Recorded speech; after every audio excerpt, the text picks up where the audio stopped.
Continuamos con la serie maravillosa. Nuestra alma se impresiona de ver y entender todo lo que hay detrás de la palabra Jesucristo. Y en esta serie que tenemos de Cristología, lo que estamos haciendo es simplemente descomprimiendo toda la riqueza que hay en la palabra Jesucristo. Y hoy nos detenemos en el Evangelio de Juan, capítulo 15, para ver que Jesucristo es la vid verdadera. Dios nos ayude a comprender esto. Oramos. Bendito Padre Celestial, en esta mañana, en el nombre perfecto de nuestro Dios Jesucristo, nuestro Rey, nuestro Salvador, invocamos tu nombre para pedirte que tu luz ilumine nuestro entendimiento, nuestro corazón y nuestra alma, y podamos entender por qué Cristo es la vid verdadera. ¿A qué se refiere este nombre que a sí mismo se pone? Ayúdanos a entenderlo, Padre, y poder asimilar esta enseñanza para la edificación de nuestras almas. Te lo suplicamos por los méritos de la vid verdadera, Cristo Jesús. Amén. Dice el Evangelio de Juan, capítulo 15, vamos a leer del 1 al 9, Juan 15, del 1 al 9, nuestro Señor Jesucristo dice así: yo soy la vid verdadera, y mi Padre es el labrador. Todo pámpano que en mí no lleva fruto, lo quitará, y todo aquel que lleva fruto, lo limpiarán, para que lleve más fruto. Ya vosotros estáis limpios por la palabra que os he hablado. Permaneced en mí, y yo en vosotros. Como el pámpano no puede llevar fruto por sí mismo si no permanece en la vid, así tampoco vosotros si no permanecéis en mí. Yo soy la vid, vosotros los pámpanos. El que permanece en mí y yo en él, éste lleva mucho fruto, porque separados de mí nada podéis hacer. El que en mí no permanece será echado fuera como pámpano y se secará, y los recogen y los echan en el fuego y arden. Si permanecéis en mí y mis palabras permanecen en vosotros, pedid todo lo que queréis y os será hecho. En eso es glorificado mi Padre, en que llevéis mucho fruto y seáis así mis discípulos. Como el Padre me ha amado, así también yo los he amado. Permaneced en mi amor. Si guardareis mis mandamientos, permaneceréis en mi amor, así como yo he guardado los mandamientos de mi Padre y permanezco en su amor.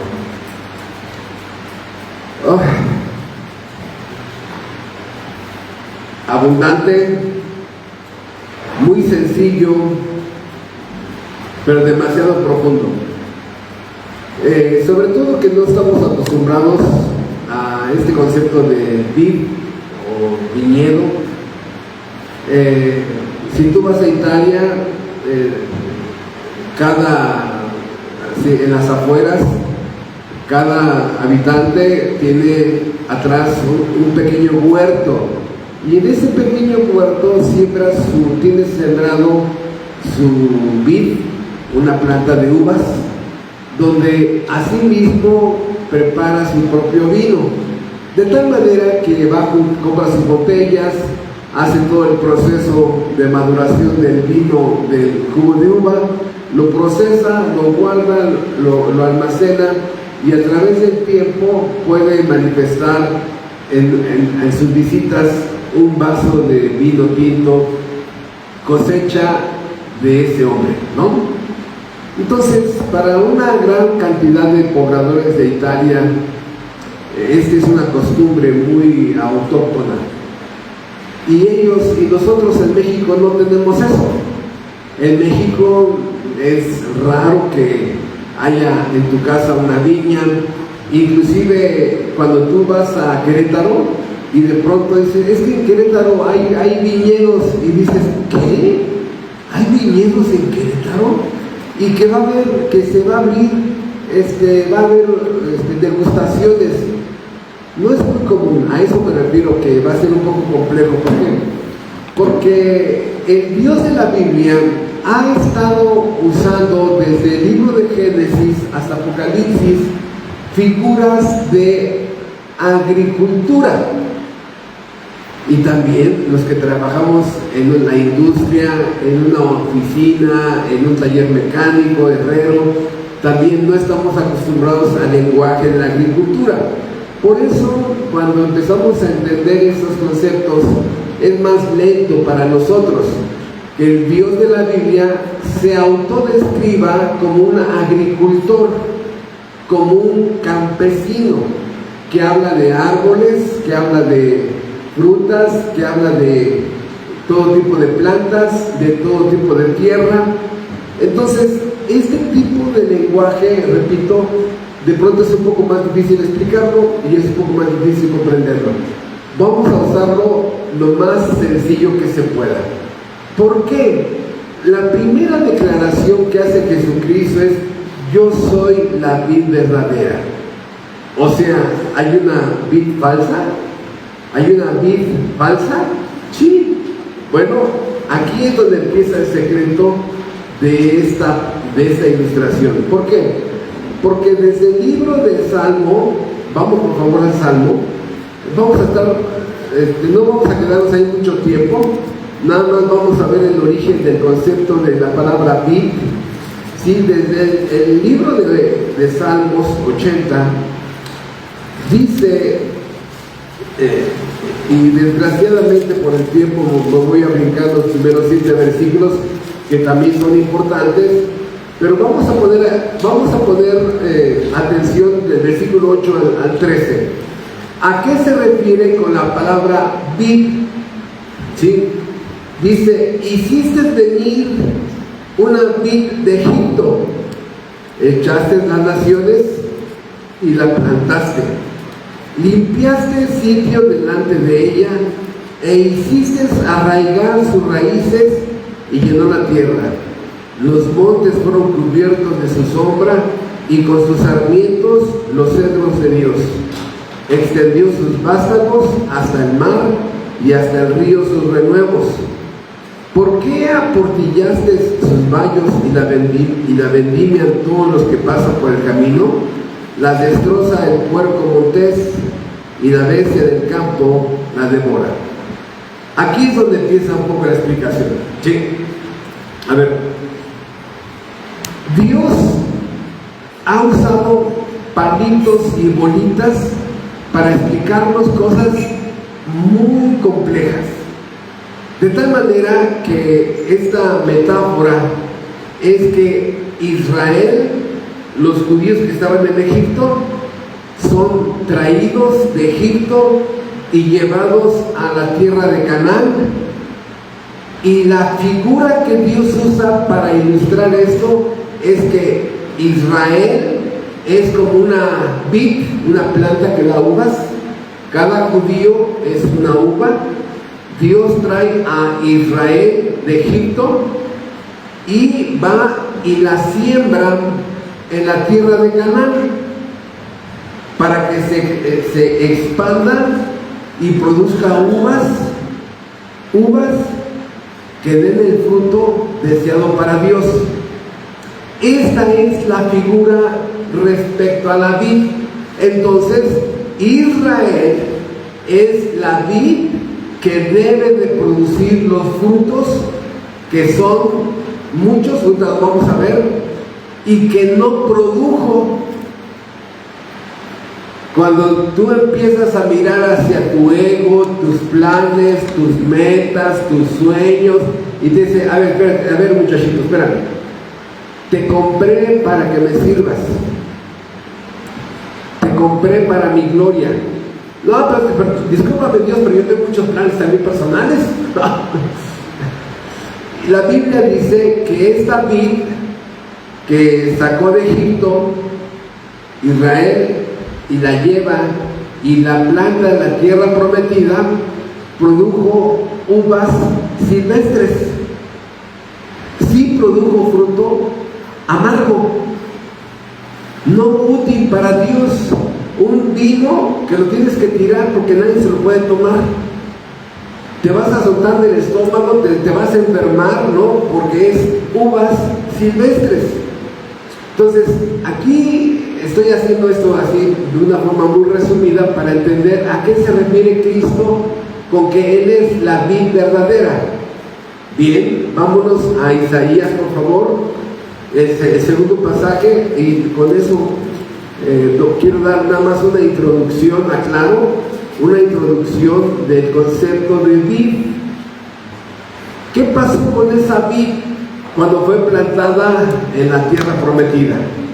Recuerden ustedes que la tierra prometida, la Biblia le llama una tierra que fluye leche y miel. ¿A qué se refiere? Boscosa, frondosa, ríos, leche y miel habla de muchos pastos, miel habla de muchas ovejas, muchas flores, casi paradisíaco, donde una viña debía de producir. Así de sencillo. Pero ¿qué fue lo que pasó? Dice Isaías 5, versículo 1. Ahora cantaré por mi amado, el cantar de mi amado a su viña. Tenía mi amado una viña en una ladera fértil. La había cercado, despedregado y plantado en vides escogidas. Había edificado en medio de ella una torre y hecho también en ella un lagar, y esperaba que diese uvas, y dio uvas silvestres. Ahora pues, vecinos de Jerusalén y varones de Judá, juzgad ahora entre mí y mi viña. ¿Qué más se podía hacer a mi viña que yo no haya hecho en ella? ¿Cómo, esperando yo que diese uvas, ha dado uvas silvestres? Os mostraré pues ahora lo que haré yo a mi viña. Le quitaré su vallado, será consumida, aportillaré su cerca y será hollada o pisada. Haré que quede desierta y no será podada ni cavada, y crecerán el cardo y los espinos, y aún a las nubes mandaré que no derramen lluvia sobre ella.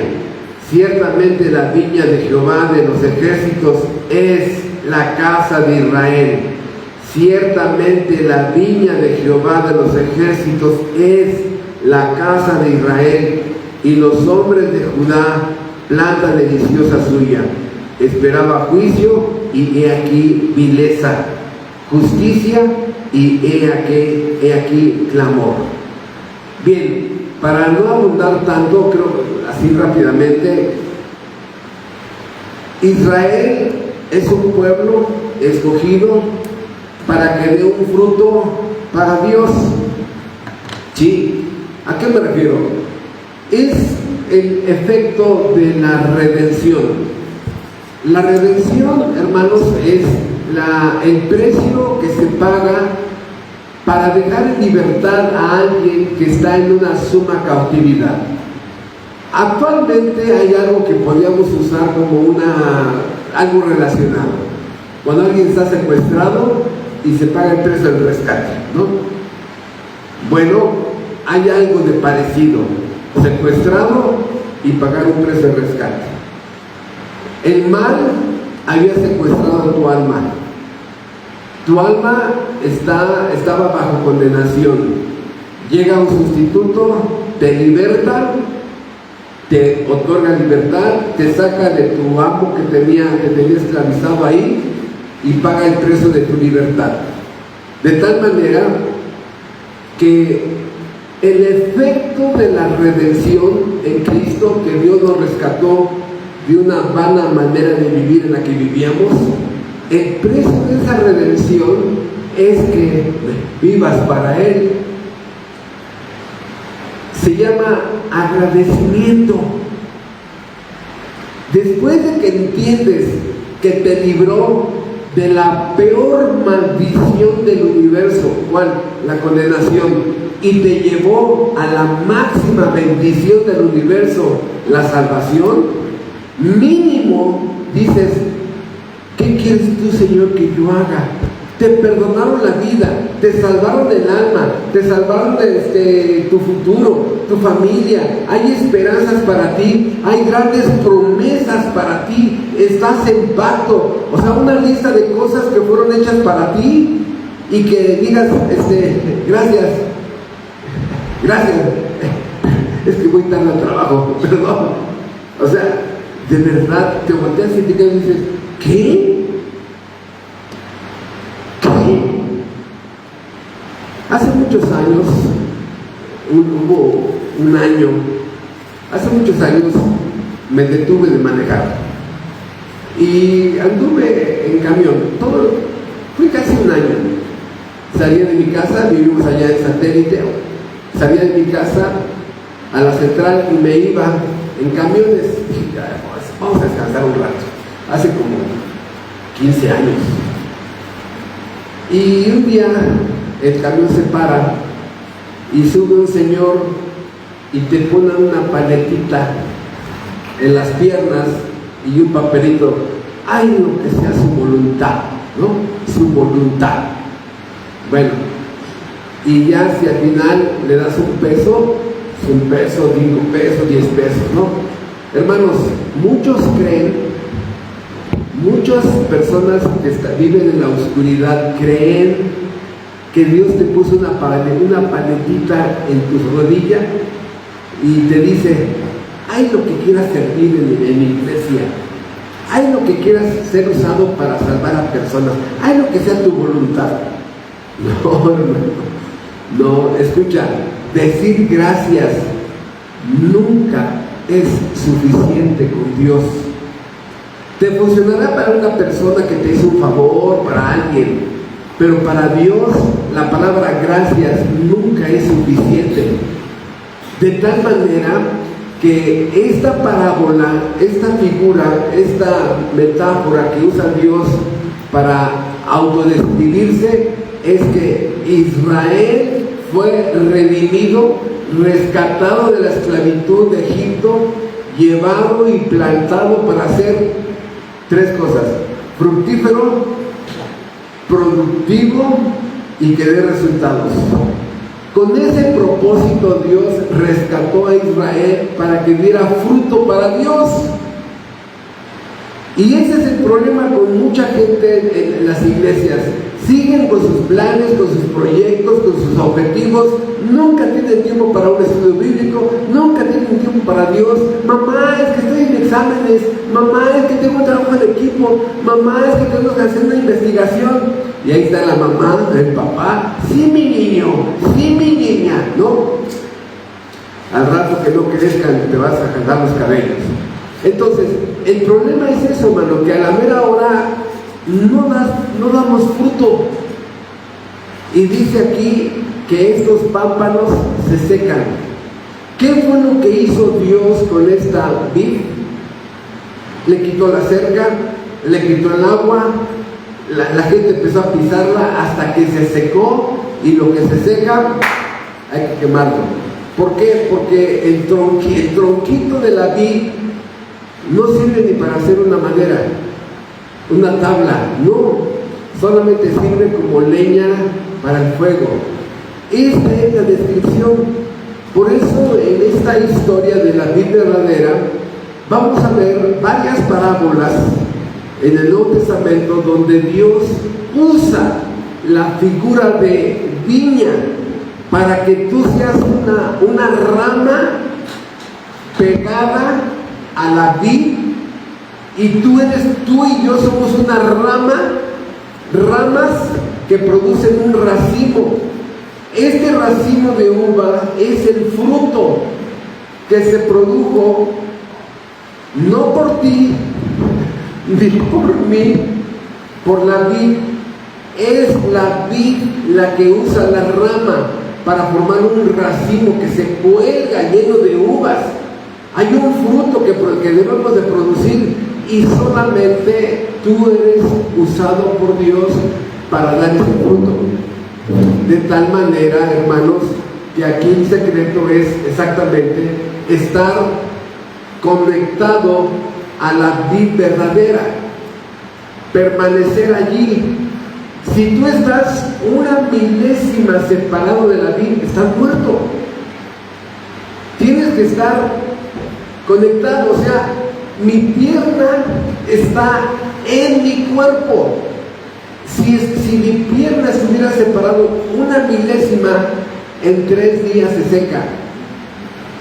Así también muchos creen estar en Cristo, porque están en la iglesia.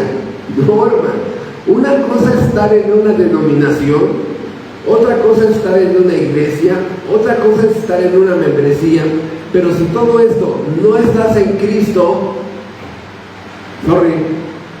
estás muerto y serás echado al fuego. Por eso, cuando Cristo dice, yo soy la vid, y dice, la verdadera, ¿qué es lo que está dando a entender entonces? Ok, ya entendí. La vid es llevada a la tierra prometida, una tierra que fluye leche y miel para que dé mucho fruto.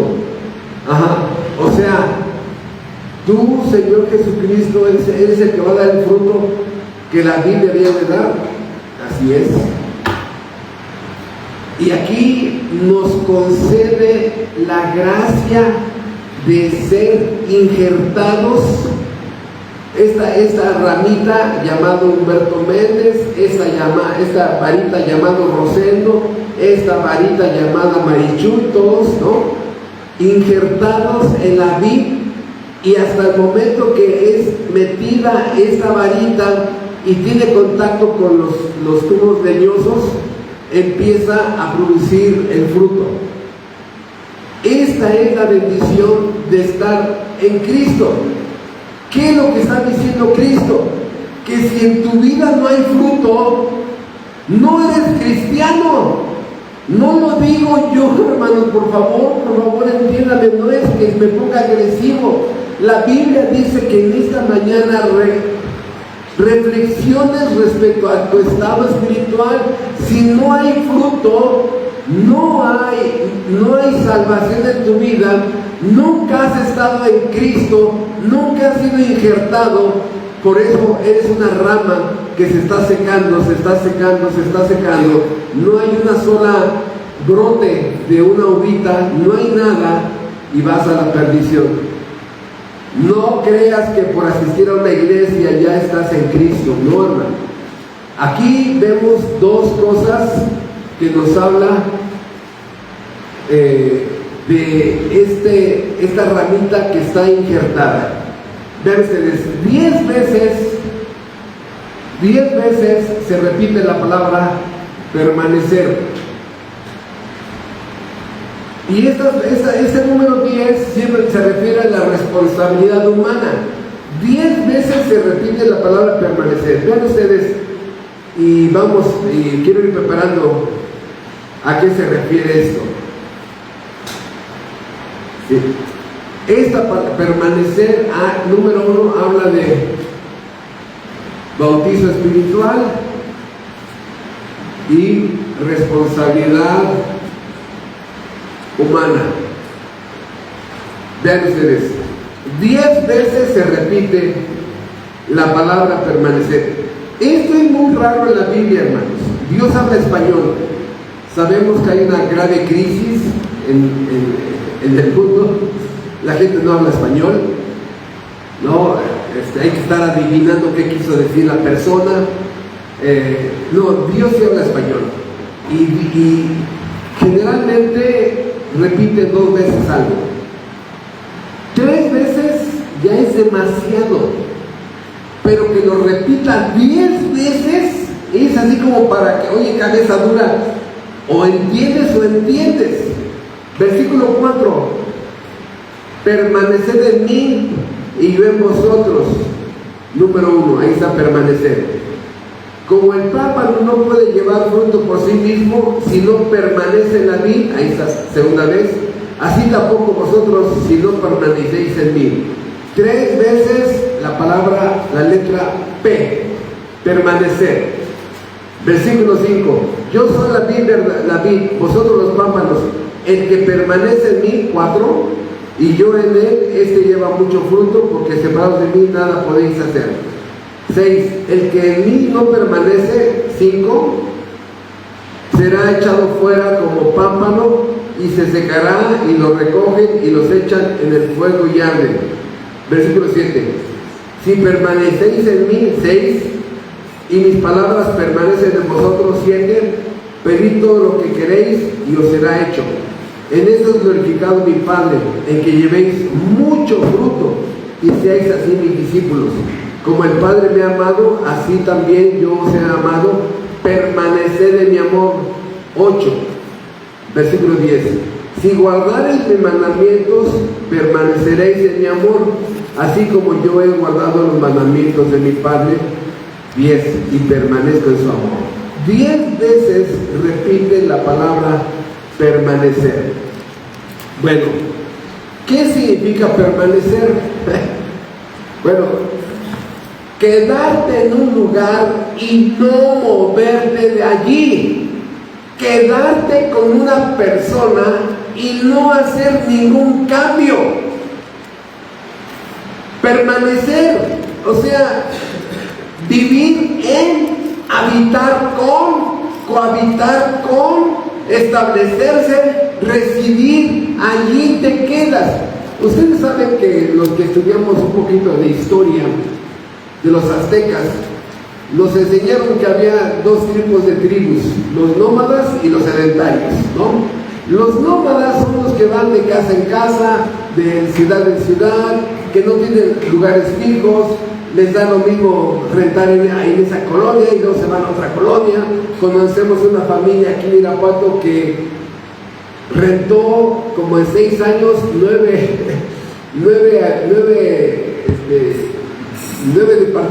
veces departamento.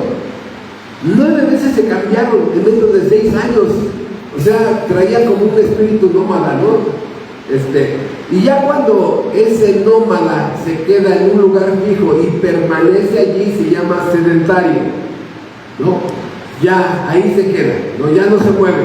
Bueno, exactamente, permanecer es no moverse de lugar ni de persona, ni de trabajo, etcétera, etcétera, ¿no?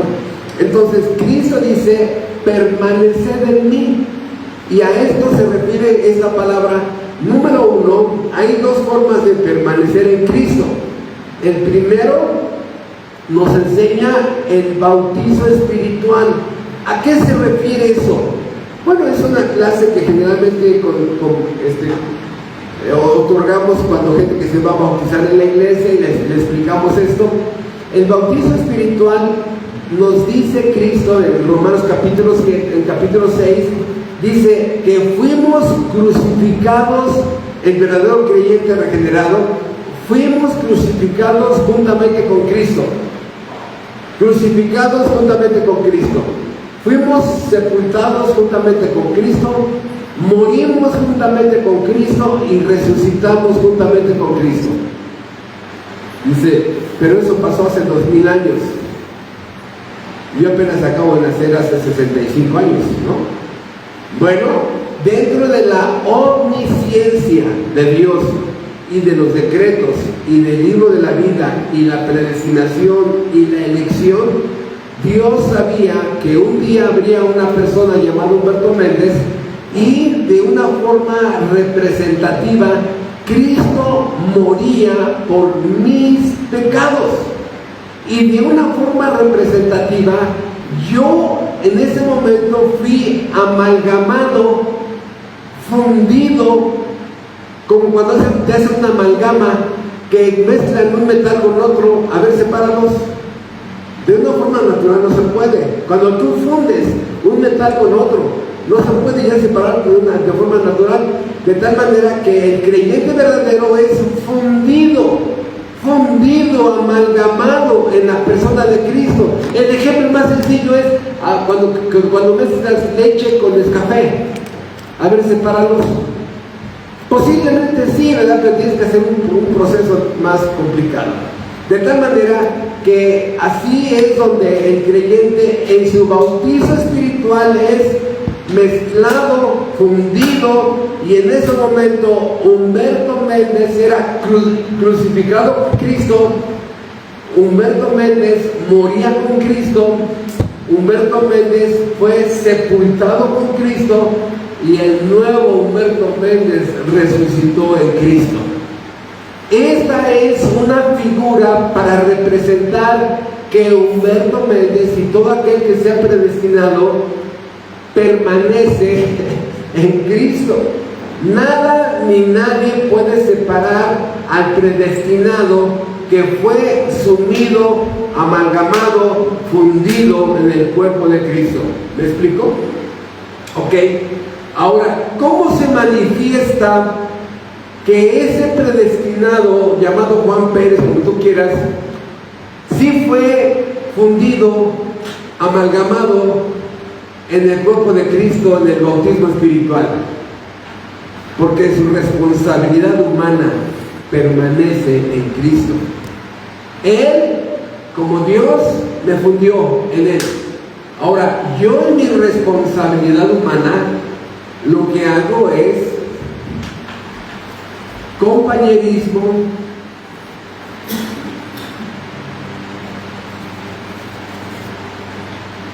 intimidad, comunión, devoción, consagración a Dios. Esto hace que esa persona empieza a vivir diferente porque tiene un compañerismo con Dios. Hermanos, actualmente vemos que no hay mucha diferencia entre un cristiano evangélico, o sea, cuando decimos evangélico es que no es regenerado, solamente es dominguero. No hay diferencia entre un evangélico y un mundano. Albureros, maldicientes, adictos a pornografía. O sea, dices, oye, pues ¿cuál es la diferencia? ¿No? Bueno, pero si ponemos a un tercero, primero un impío, ¿no? Bueno, ya conocemos cómo son. Número 2, un evangélico sugestionado dominguero. Número 3, un cristiano verdadero que permanece en Cristo. La misma consagración a hacer la voluntad de Dios conforme a la ley moral de Dios lo hace que viva diferente. ¿A qué me refiero? Simplemente a nivel de mirada. Sin Cristo, ni con la mirada respetábamos a la mujer.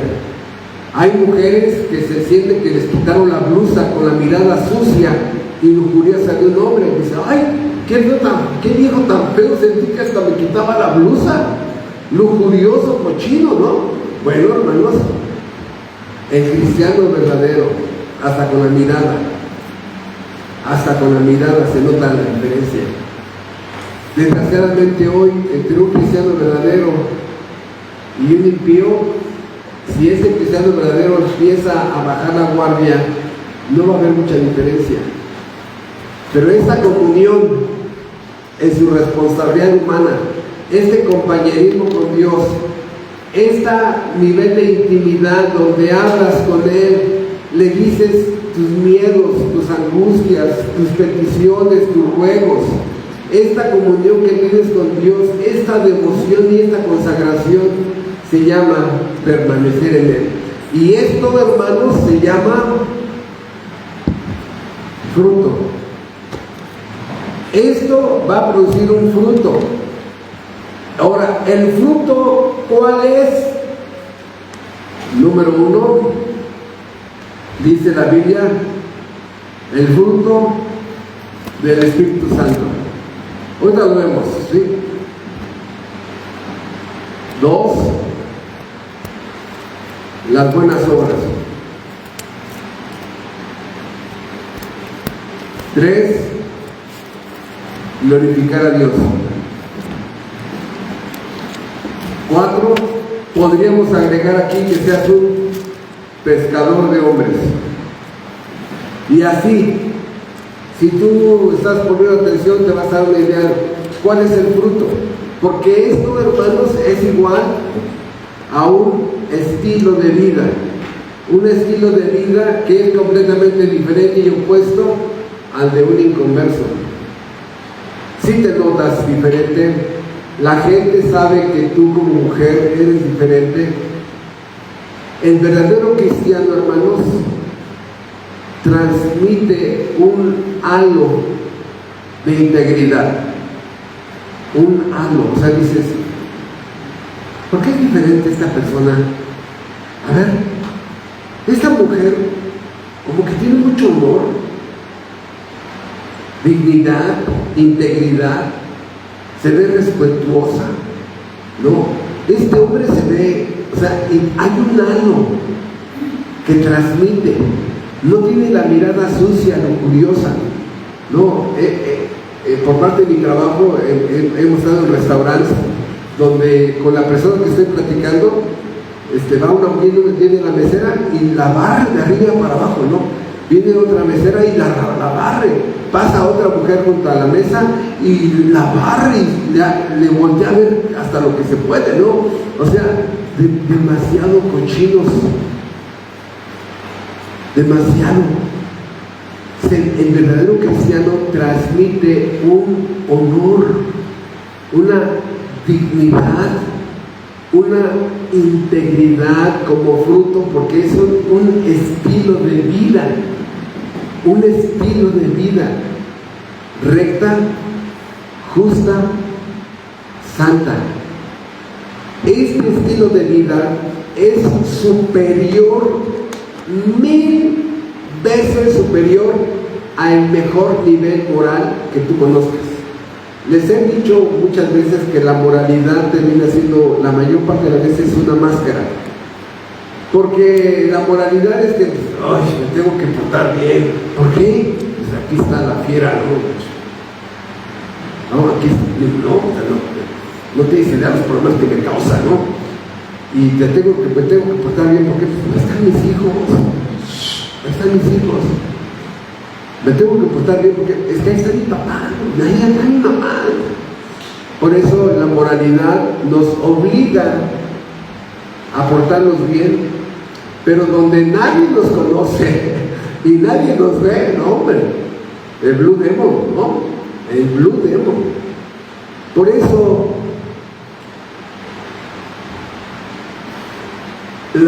Cristo nos enseña que 8 cosas el creyente realiza para poder dar fruto. Pero quiero usar una figura, hermanos, antes de entrar a esto.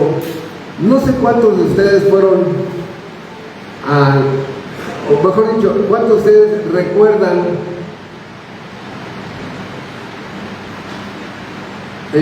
las clases de biología.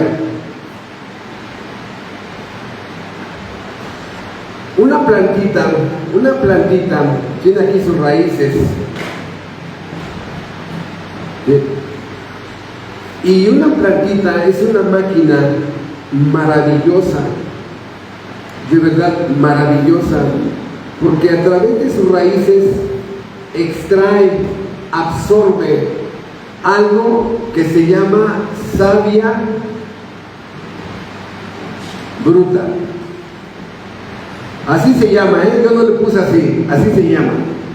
Y es el agua con minerales que va absorbiendo, son todos los nutrientes que a través de las venas se llaman vasos leñosos.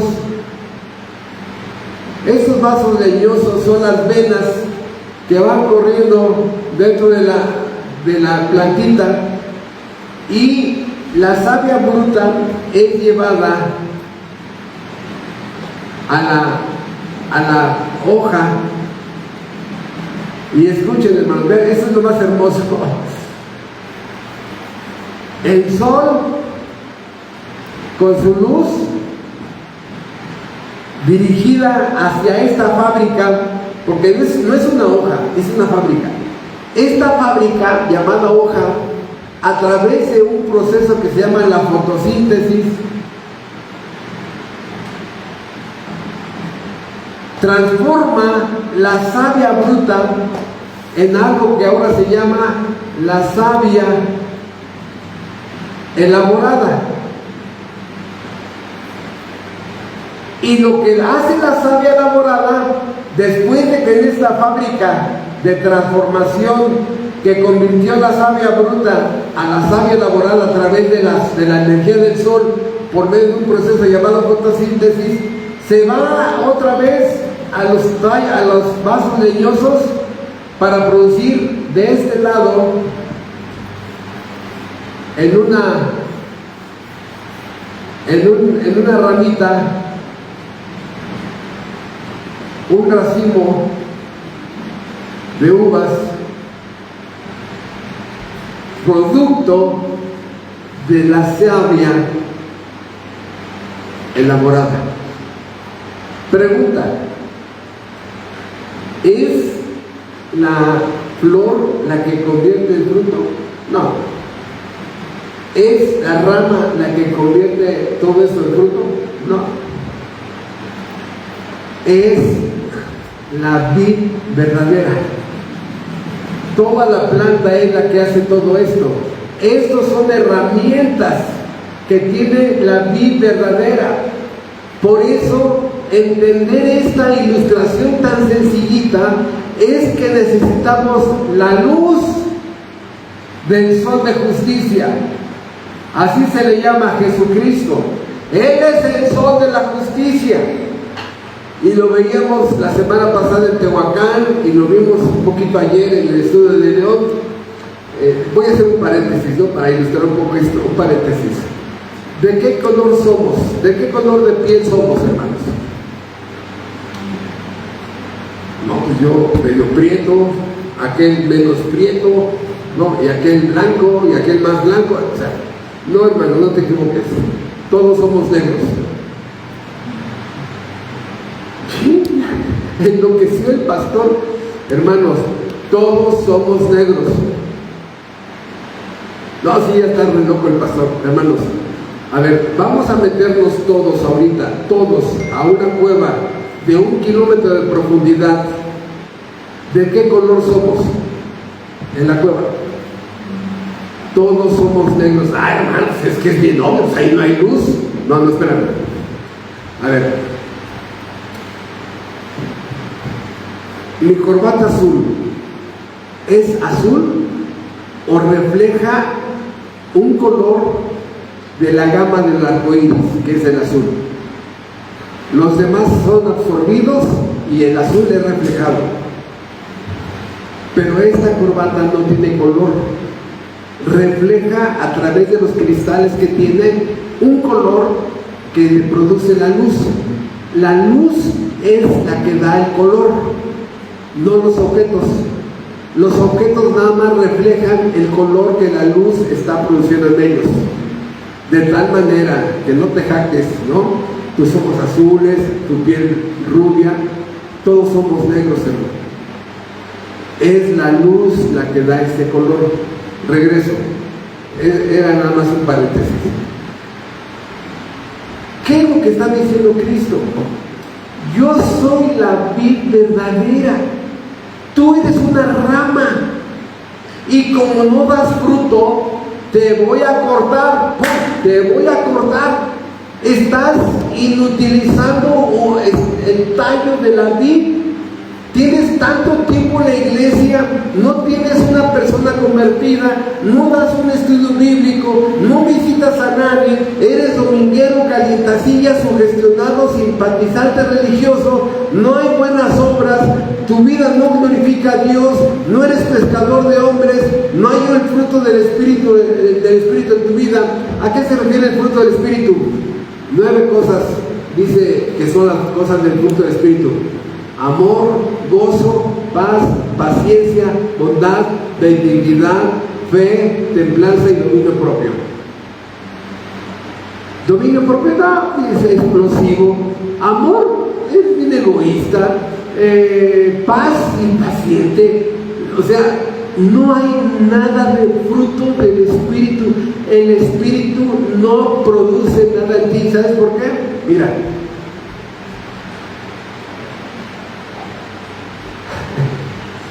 esta hoja no permanece allí, y este tamo,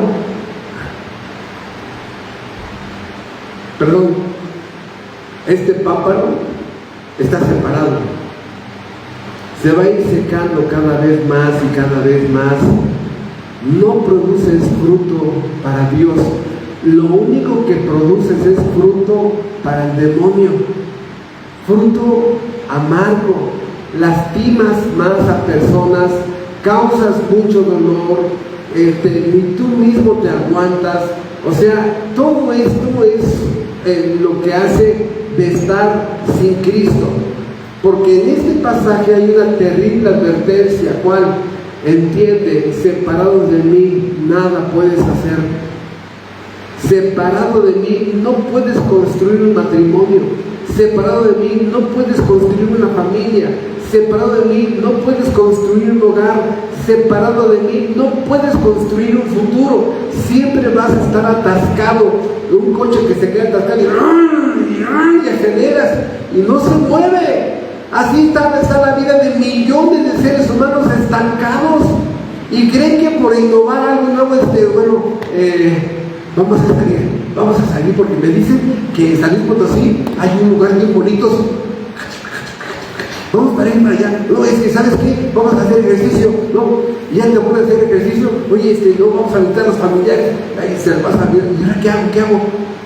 Porque hay un vacío que no llenas con nada. Por eso, esta vid falsa no produce. Hermanos, es increíble, ¿no? De verdad, los que tienen muchos años asistiendo a la iglesia, años, y que siguen deshojando la margarita. ¿Me someto a Dios o no me someto? ¿Me someto a Dios o no me someto? ¿Hago su voluntad o no la hago? Y ahí sale deshojando la margarita. Cuidado, puede llegar la muerte sin avisarte, y mañana tenemos un funeral y te fuiste sin ponerte a cuentas con Dios. Muchos de ustedes que posiblemente pueden estar en un proceso de conversión, muchos de ustedes que han escuchado 1000 veces el Evangelio y han hecho oídos sordos, el daño más grande que te estás haciendo es endurecer tu corazón y tu conciencia. Es el daño más fuerte que te estás haciendo. ¿Qué esperas para ir a Cristo? ¿Qué esperas para postrarte del monte Calvario, mirar al crucificado, creer en Él? ¿Qué esperas para ir al trono de la gracia y ponerte de rodillas ante el dueño del universo? ¿Qué esperas para arrepentirte? ¿Qué esperas para tener una devoción a Dios? ¿Quieres que llegue la tragedia? ¿Quieres que te digan cáncer y ahora sí quieres bajar toda la corte celestial? ¿Que estés en el cerezo? ¿Una tragedia? ¡Qué tonto! Hermanos, de verdad, serás quitado y echado en el fuego. No lo dije yo, lo dice Jesucristo. Todos aquellos que están así como domingueros, así en la comodidad de su sala, escuchando una predicación. No, hermano. Por eso, 8 cosas nos dice para los verdaderos pámpanos. Déjenme lo conecto otra vez. 8 cosas. Número 1, permanecer en Él. ¿No? Las 10 frases que vimos. Número 2, estás tan conectado, y escucha, hermano, porque algunos van a decir: hermano, es que yo no tengo el don de producir fruto. A ver, si la vid ya transformó la savia bruta en savia elaborada, ¿no le va a llevar la savia elaborada a todas las ramas? ¿O contigo hizo una acepción de personas? No, hermano, no te hagas. Si a la rama le está llegando la savia elaborada, debe de producir fruto. Y si en tu vida no hay fruto, es porque no eres. Hay un nivel de autoengaño bien grande. Y sobre todo muchos de ustedes que tienen años de venir a la iglesia, bautizo no, consagrarme no, me merecía no, evangelizar no, discípulos no. Cada vez estás más cerca de tu condenación. No tienes fruto. Entonces, número 1, permanecer en él. Número 2, de forma natural, estás conectado a la vid y va a haber savia elaborada, y esta savia es la que produce el fruto. Número 3, si mi palabra permanece en vosotros. Un cristiano, hermanos, mínimo al año memoriza 50 versículos. Mínimo. Ay, a ver, pastor, ¿usted cuántos versículos ha memorizado? Bueno, si quieres, ahorita terminando la predicación platicamos. Pero te puedo decir que por doctrina, así, sin ver, la pura depravación humana, me he memorizado más de 60. En la elección, otros 30. En la redención limitada, otros 30. En la gracia eficaz, unos 25. En la perseverancia de los santos, unos 50.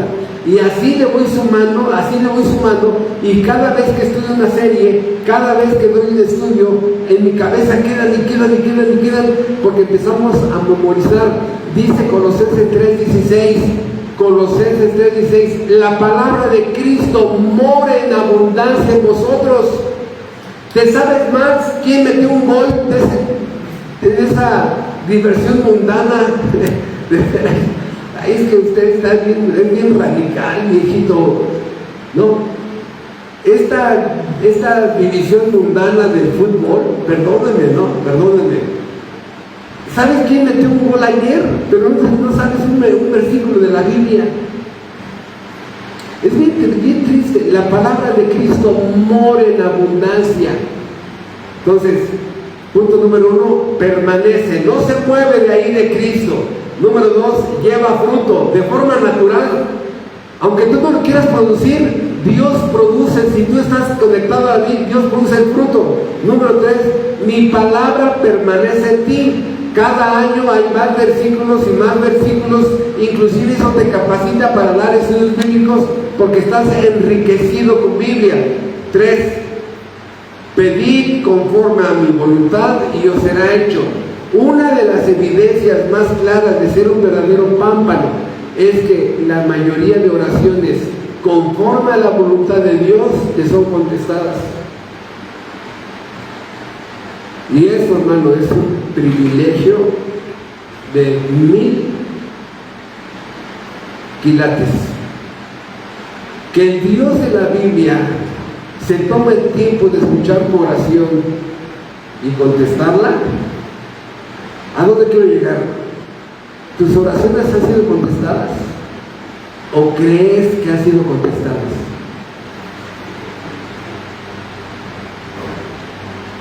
Tu oración es contestada. Siguiente, 5, Dios es glorificado en tu vida. ¿Qué significa eso? Que cuando alguien te conoce el antes de Cristo y el ahora de Cristo, esa persona cuando glorifica a Dios es porque dijo lo siguiente. ¿Qué dijo?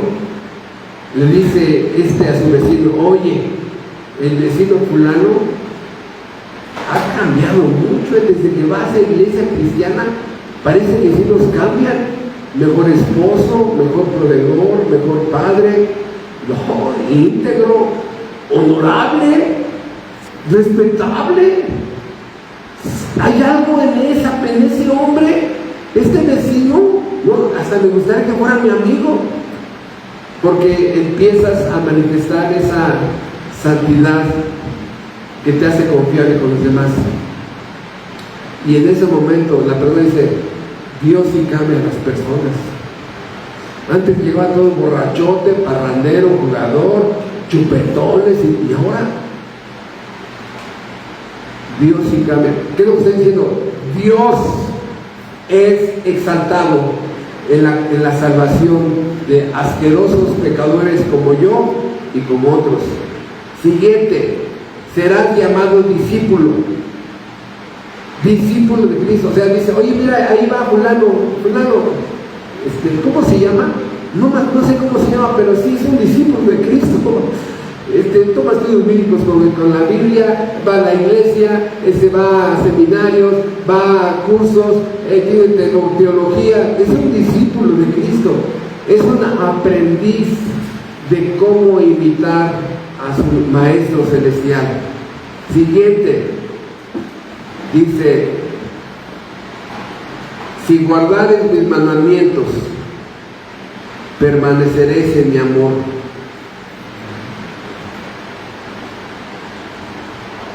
Hay un solo hombre al que Dios le dice amado. Es un hombre llamado profeta Daniel. Este hombre está orando a Dios y viene un ángel y le responde su oración. Dice, amado de Dios. Y le dice, el Dios del universo dice esto. Vuelve a orar, el ángel se aparece y dice, amado de Dios. La tercera vez le dice, eres muy amado. ¿Cuánta protección hay en alguien que es amado por Dios? Un papá que ama a ese hijo, ¿cuánto cuida el amor a un hijo, a una hija? ¿Cuánto protege, cuánto soluciona, cuánto dirige ser amado por un Padre terrenal? Imagínate ser amado por el Dios del universo. O sea, hermano, este es el mejor refugio. Él es el castillo protector para mí. Él es el que nos guarda, nos protege, nos guía, nos dirige, nos preserva. Es su amor. Y así como un simple hombre, un simple papá, así como un simple papá hasta pone la vida por sus hijos, imagínate Dios Padre. Y hoy que el mundo festeja el Día del Papá, ¿saben cuál sería el nombre correcto para este nombre de hoy? Sería el Día del Padrastro. ¿Por qué el Día del Padrastro? Porque es lo que hace un padrastro, ¿no? Nada más llega y dinero. Y le dice papá, no. Los trata como hijos, no. Y el hijo dice, mamá, ¿es mi papá o mi padrastro? Perdón, hermano, pero es que de veras, así, para muchas no es el día de la mamá, es el día de la madrastra, porque también, billete, ¿no? Paga aquí, paga allá, paga más para allá, pero el hijo se queda así, ¿y cuándo comes con nosotros? ¿Y cuándo te sientas con nosotros? ¿Y cuándo platicamos? ¿No? Y dice, déjala. No es mamá, es madrastra. Hermanos, Dios no es padrastro de nadie.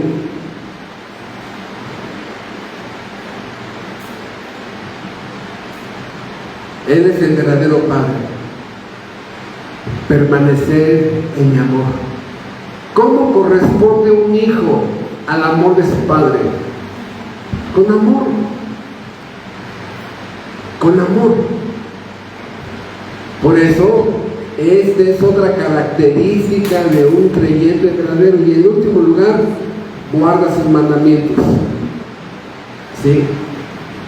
Guarda sus mandamientos. Por eso dice el versículo 10, si guardares mis mandamientos, permaneceréis en mi amor, así como yo he guardado los mandamientos de mi Padre y permanezco en su amor. A ver, dime los 10 mandamientos. Ya va a empezar, pastor. Bueno, es que los mandamientos nos dicen cómo amar a Dios. Si no conoces sus mandamientos, no conoces su voluntad. Si no conoces su voluntad, no tienes un discernimiento de qué es el bien y qué es el mal. No tienes un discernimiento. No tienes el estándar para medir qué está bien y qué está mal. Y entonces solamente lo que emites son opiniones. Porque, vean ustedes, si tú haces a un lado la ley de Dios, que fue lo que vimos ayer en el estudio de León. Si tú haces a un lado la ley de Dios, ¿cuál es tu base para definir el bien y el mal? Es que mi abuelito, sí, la opinión de tu abuelito. Bueno, es que mi abuelita decía, o sea, la opinión de tu abuelita. Bueno, es que yo creo a tu propia opinión. Esa es la base del bien y del mal. Hermanos, en muchas partes del mundo podríamos hacerle un funeral a la ley. Para millones de personas la ley está muerta. No tiene un estándar, una base para saber qué está bien o qué está mal. Por eso, cuando vienes a la Biblia, cuando vienes a una iglesia, tu yo empieza a respingar. Es que no, ya que se conoce el mandamiento, nada, es que tu yo se siente agredido. ¿Por qué? Porque a tu yo no le gusta que alguien, Dios, mande, gobierne, controle. Y tu yo, ¿qué va a decir? No, vámonos. No acepto que ni Dios me mande. Regresamos. El verdadero creyente, estas 8 cosas son parte de su estilo de vida, y esto produce fruto.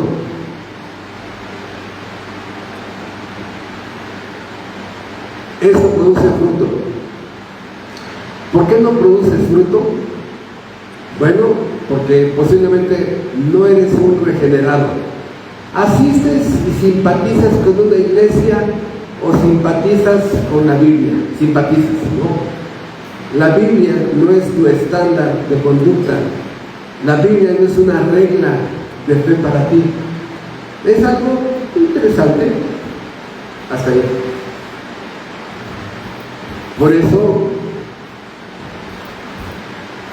no hay fruto, no hay buenas obras, no glorificas a Dios, al contrario, eres una vergüenza para el Evangelio, no eres pescador de hombres, ni siquiera tus hijos has traído a la iglesia,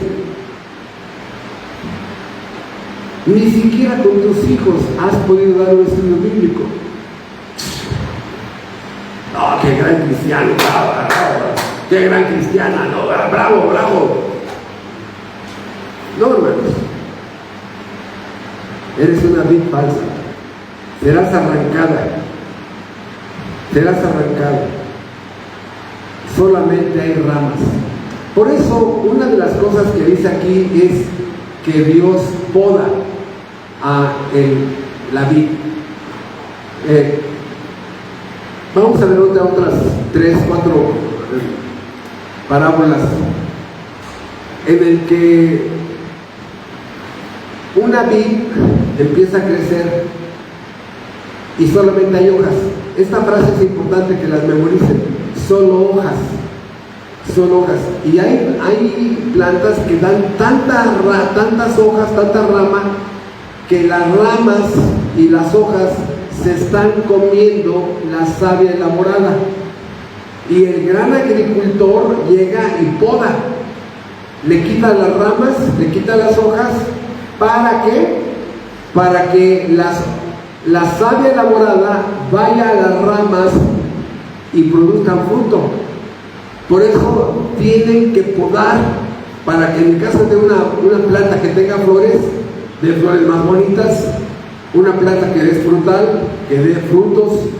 Ese es el propósito de podar. Escuchen, ¿cuál es la herramienta con la que Dios poda a un creyente? Aquí lo dice en Juan 15, versículo 3. Bueno, vamos a leer desde el 2 para entender. 15:2. Todo pámpano que en mí no lleva fruto, lo quitará.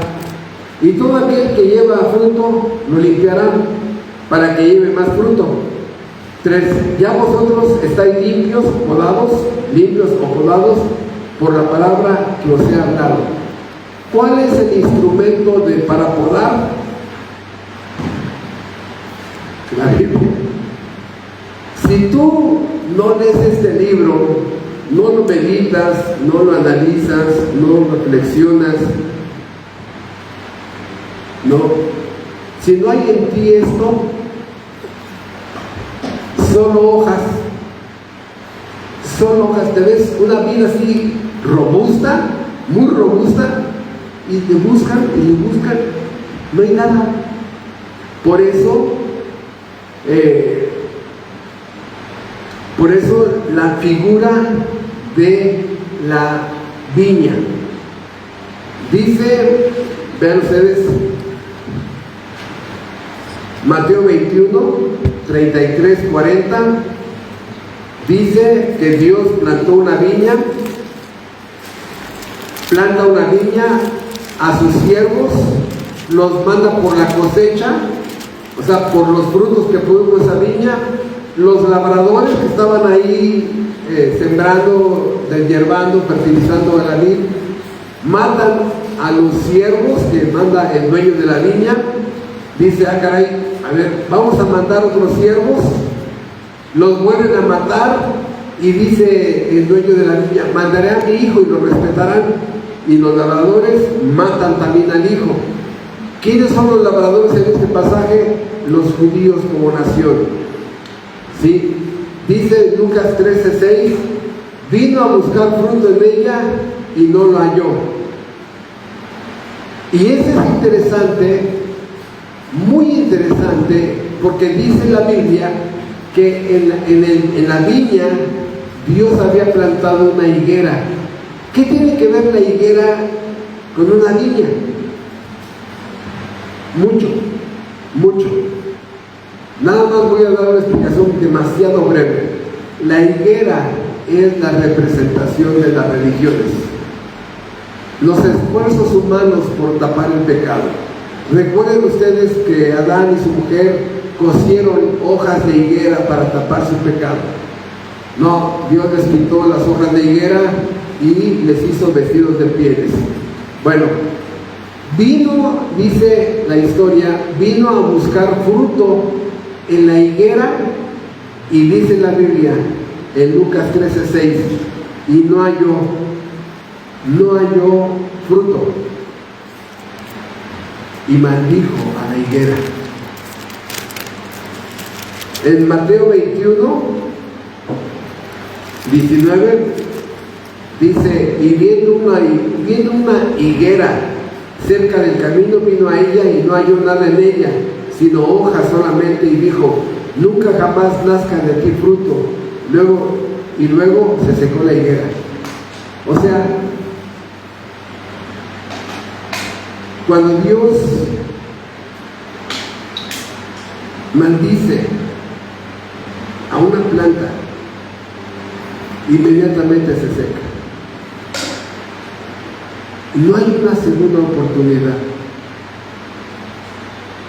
La oportunidad, vamos a llamar mal la oportunidad, la palabra oportunidad, donde tuviste tiempo para arrepentirte, tuviste tiempo para meditar, reflexionar, tuviste tiempo para pedir perdón a Dios, tuviste tiempo para volverte a Dios, y todo lo pospusiste.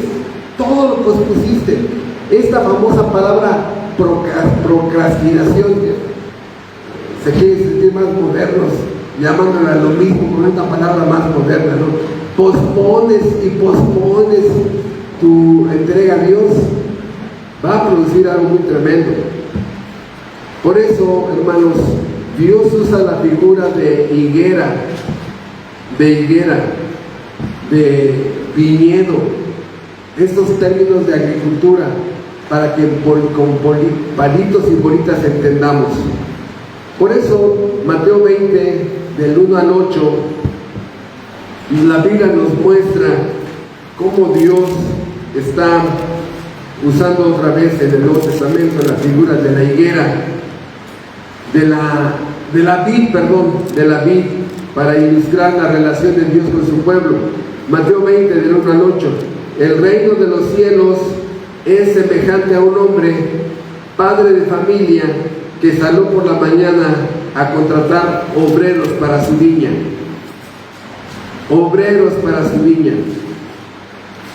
Mateo 21, 28, otra historia en relación con la viña. Un hombre tenía 2 hijos, y acercándose al primero le dijo: hijo, ven hoy a trabajar en mi viña. Respondió y dijo: no quiero. ¿Qué? No quiero.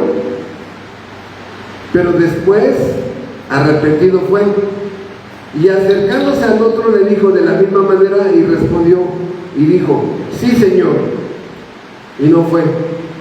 Dice Cristo: ¿cuál de los dos hizo la voluntad de su Padre? Pero quiero que vean aquí, Dios nos manda a trabajar en su viña, en su obra. Y todo esto es para abundar, para entender el concepto de vid, viña, labradores, fruto, pámpano. Si hoy tomáramos esta ramita llamada Juan Pérez, ¿cuántas uvitas produce? ¿Cuántas uvitas has producido? ¿Por qué? Porque acá la Biblia nos dice que hay una palabra Tiene un mensaje. Para la palabra trabajar. Trabajar. Kopos en griego. Cuando el cristiano trabaja para el Señor, todas las veces, vete a tu concordancia, todas las veces que veas la palabra trabajar, habla de un trabajo intenso, desgastante, agotador, físico y emocionalmente. El trabajar para Dios implica esperar falta de gratitud, implica lágrimas, implica rechazo, implica que se burlen de ti, implica cientos de reacciones emocionales. Este es el trabajo que Dios quiere para su obra, no que te vayas a repartir volantes. Ya ve que muchos grupos evangélicos reparten volantes, ¿no? Y, hermano, ¿cómo te fue? Híjole, repartí como 150 volantes, hermano. Ay, no, eso no te fue nada. Yo repartí 350 volantes. ¡Oh, que tú eres bien grandioso! Cállese, yo repartí 500 volantes. Hermanos, no tuvieron contacto con ninguna persona, andan repartiendo volantes. No, hermanos, trabajar para la obra de Dios, trabajar con personas, buscar su salvación. Por eso, regreso al tema. ¿Tienes fruto? Estás vivo.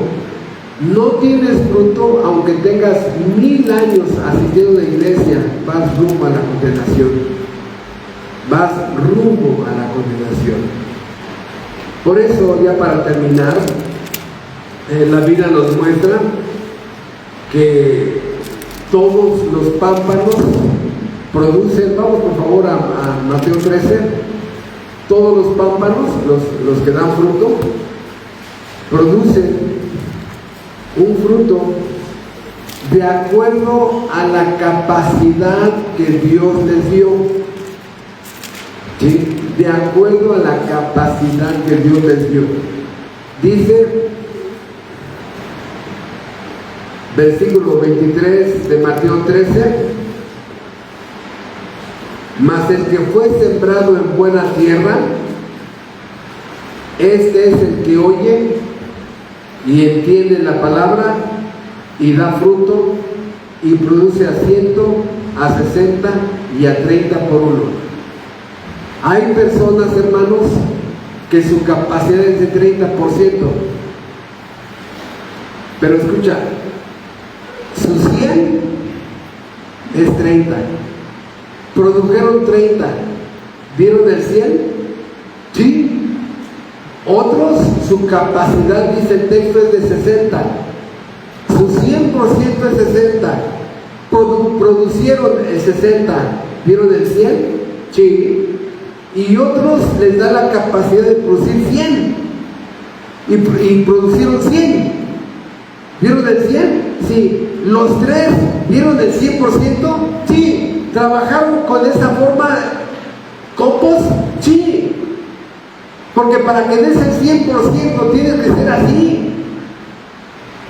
Viajar, taxis, Uber, comidas, regalos, paciencia, escuchar, oír, atender, aconsejar, velorios, funerales, hermanos, muchas cosas que no se ven. Por eso, ¿tienes este fruto? ¿O simplemente eres un calientacillas dominguero? ¿Entiendes lo que la Biblia te está diciendo?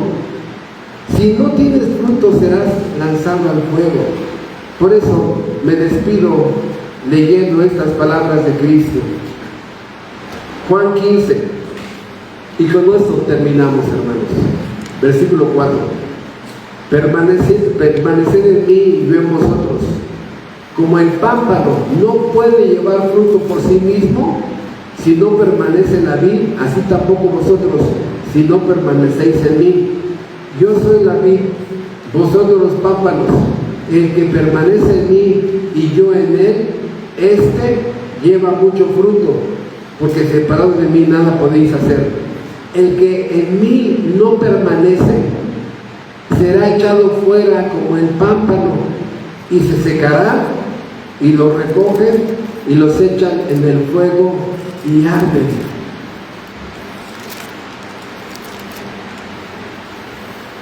De verdad, lo único que quieres lo único que tu anhelo es ser leña para el fuego. Qué decisión tan terrible de tu vida. ¿Solo leña para el fuego? No, es que aquí en esta iglesia se pasa, no. ¿Quién le ha quitado, quién le ha agregado a esta porción de la Biblia? Nada. Es Cristo el que dice que serás quemado si no tienes fruto. Ay, hermanos, que yo tengo un testimonio muy fuerte. Estamos hablando de fruto. De fruto. Deja de deshojar a Margarita. Ve a la cruz de Calvario. Entiende a quién ofendiste, a tu Creador. Entiende que escupiste cada uno de sus mandamientos. Los escupiste. Pero también entiende que Dios en su obra perfecta pagó a la justicia lo que tú debes a la justicia. Él murió por tus pecados. Que Dios te dé la fe salvadora para creer a Dios, al Evangelio, y te dé el arrepentimiento para darle la espalda a tu vida pecaminosa y volverte a Dios. Nuestro Padre Celestial, te damos las gracias porque entendemos que lo que tú buscas en nosotros son frutos y resultados como producto de la regeneración. Que no hay cristiano que solamente sea simpatizante, sugestionado, calientacilla, religioso, que sea hasta cristiano pirata. Te damos las gracias porque entendemos que tú estás buscando resultados espirituales en nuestra vida, que nuestro estilo de vida sea diferente al de un impío, que sí se note la diferencia cuando se sienta un inconverso y un creyente, una inconversa y una mujer creyente. Gracias porque nos ayudas a entender que Cristo, como la vid verdadera, ya produjo los frutos que tú querías, y ahora somos uvitas que tenemos que reproducirnos para dar fruto. Gracias, Padre, por todo lo que nos enseñaste con este capítulo. Gracias, y te rogamos que Dios Espíritu Santo nos ayude, nos capacite para dar el fruto del Espíritu: amor, gozo, paz, paciencia, bondad, benignidad, fe, mansedumbre, templanza. Gracias, bendito Dios, en el nombre precioso de nuestro Dios, Salvador y Rey Jesucristo. Amén.